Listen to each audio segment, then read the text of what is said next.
19वीं सदी के इख्तिताम और 20वीं सदी के आगाज में दुनिया तरक्की, टेक्नोलॉजी और इंसानी कामयाबियों के नए दौर में दाखिल हो रही थी। इन्हीं कामयाबियों की सबसे बड़ी अलामत एक अजीम-उश-शान बहरी जहाज था, RMS टाइटैनिक। मगर यही जहाज बाद में तारीख के सबसे अलमनाक हादिसात में से एक बन गया।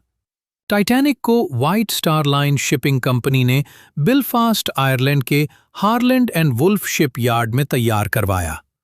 टाइटैनिक को इंतहाई शाहाना अंदाज में डिजाइन किया गया था। इसकी तामीर 1909 में शुरू हुई, जिसमें तकरीबन 3000 मजदूरों ने हिस्सा लिया। जब यह जहाज मुकम्मल हुआ तो उस वक्त ये दुनिया की सबसे बड़ी मुतहर्रिक इंसानी तख्लीक था। इसकी लंबाई तकरीबन 882 फुट थी और वजन 46,000 टन से भी ज्यादा था। टाइटैनिक को इंतहाई शाहाना अंदाज में डिजाइन किया गया था। जहाज के अंदर शानदार सीढ़ियां, कीमती लकड़ी का काम, वसी डाइनिंग हॉल, स्विमिंग पूल और तुर्की हम्माम जैसे जदीद सहूलियात मौजूद थीं। यह सिर्फ एक जहाज नहीं, बल्कि समुंदर में तैरता हुआ महल था। अपने पहले सफर के दौरान टाइटैनिक में तकरीबन 2224 मुसाफिर और अमले के अफराद मौजूद थे।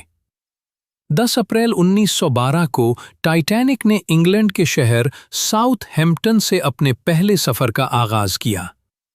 हजारों लोग इस तारीखी जहाज को रवाना होते देखने के लिए बंदरगाह पर जमा हुए। सफर का आगाज निहायत खुशगवार था और मुसाफिर जहाज की आसाइशों से लुत्फ अंदोज हो रहे थे। मगर किसी को मालूम नहीं था कि शुमाली बहरे ओकियानूस की बर्फानी लहरों में एक खतरा उनका इंतजार कर रहा है।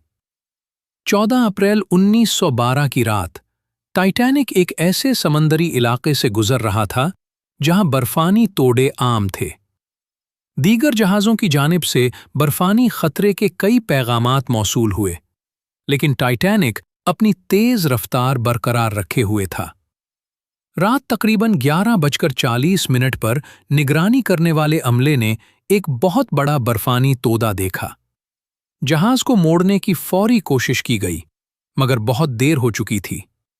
बर्फानी तोदा जहाज के किनारे से टकरा गया और जहाज के कई हिस्सों को चीर कर रख दिया। पानी तेजी से जहाज के अंदर दाखिल होने लगा। टाइटैनिक में 16 वाटर टाइट हिस्से बनाए गए थे और इंजीनियर्स को यकीन था कि चंद हिस्सों में पानी दाखिल होने के बावजूद जहाज महफूज रहेगा। मगर नुकसान बहुत ज्यादा था और पानी एक हिस्से से दूसरे हिस्से में मुंतकिल होने लगा। चंद ही लम्हों में वाज़े हो गया कि टाइटैनिक को डूबने से नहीं बचाया जा सकता। जहाज में खौफ व हरास फैल गया। लाइफ बोट्स तैयार की गईं, मगर एक बड़ा मसला सामने आया। जहाज में मौजूद लाइफ बोट्स सिर्फ आधे अफराद के लिए काफी थीं, क्योंकि उस वक्त के बहरी कवानीन इस हवाले से नाकाफी थे।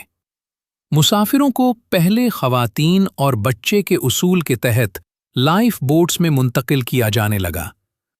कई खानदान बछड़ गए। माएँ और बच्चे लाइफ बोट्स में सवार हो गए, जबकि बहुत से मर्द पीछे रह गए। इब्तिदा में मुसाफिरों को यकीन नहीं आ रहा था कि जहाज वाकई डूब सकता है। इस हादसे का एक इंतहाई जज्बाती पहलू जहाज का म्यूजिक बैंड था। मूसीकार आखिरी लम्हों तक मुसाफिरों को तसल्ली देने के लिए मूसीकी बजाते रहे। जैसे जैसे पानी जहाज में दाखिल होता गया, टाइटैनिक का अगला हिस्सा समंदर में डूबने लगा। आखिरकार जहाज 2 हिस्सों में टूट गया। 15 अप्रैल 1912 को रात तकरीबन 2:20 पर टाइटैनिक मुकम्मल तौर पर समंदर में गर्क हो गया।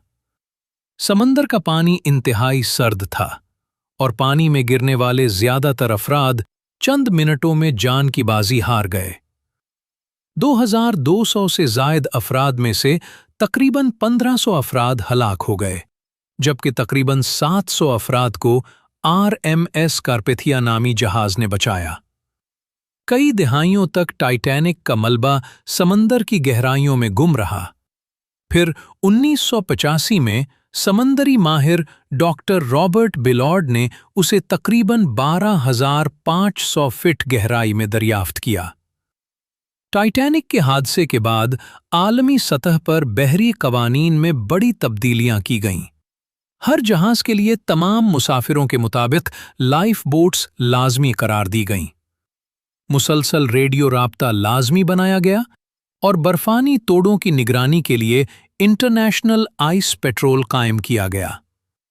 ٹائٹینک کو ناقابل تسخیر کہا جاتا تھا، مگر اس کی کہانی ہمیں یاد دلاتی ہے کہ قدرت کے سامنے انسان کی کوئی طاقت ہمیشہ قائم نہیں رہ سکتی۔ یہ کہانی انسانی غرور، ترقی اور قدرت کی طاقت کے سامنے عاجزی کا سبق دیتی ہے۔